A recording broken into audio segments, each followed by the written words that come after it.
Have you ever wondered where your identity actually comes from? Not who you are, but where the foundation of what you believe about yourself was laid. Here's what I've learned in all the decades of working with people. Most of us are living inside an identity we never consciously chose. We absorbed it. Take a minute with that idea. And consider this, your identity wasn't handed to you fully formed. It was built layer by layer from your earliest perceptions and information. When you were young, you noticed things, the way people reacted to you, what got you approval, what got you acceptance, what got you ignored, what got you into trouble. Each of those perceptions, each of those experiences, thousands of them, your brain captures everything, even if you don't realize it.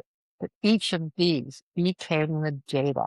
And your brain, brilliant as it is, used that data to construct a picture of who you are. That picture became your self-concept. It became your definition of who you are. That self-concept hardened into your identity. Most people assume their identity is just who they are, but it's fixed, it's permanent, it's your lot in life, like your eye color, like your body shape, you're tall or you're short. What are you going to do about that? Right?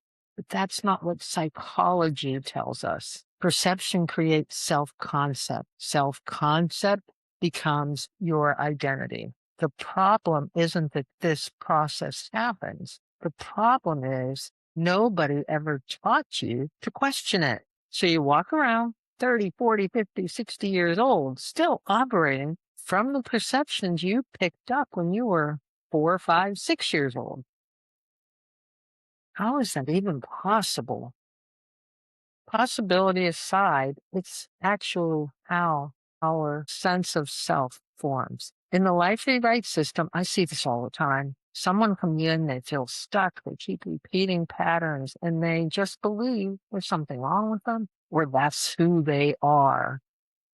When we look into it, when we trace it back to their origin story, a key piece of this work, they discover the belief that they're carrying, where it came from, and the identity that grew out of that belief. It leads to that early perception that became a conclusion that then became the rule. Here's the shift. If your identity was constructed from perceptions, it can be reconstructed the same exact way. That's not motivational talk. That is how neuroplasticity works. That is how you rewire your brain. It's a proven science. So here's what I want you to do.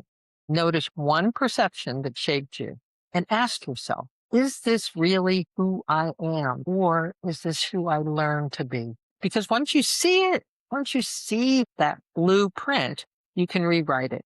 And here's what's strange. Sometimes even after you see it clearly, nothing happens. There's a reason your identity resists change. And it's not what we think. I have a video that explains that and why you need to start taking steps to shift it. Check it out.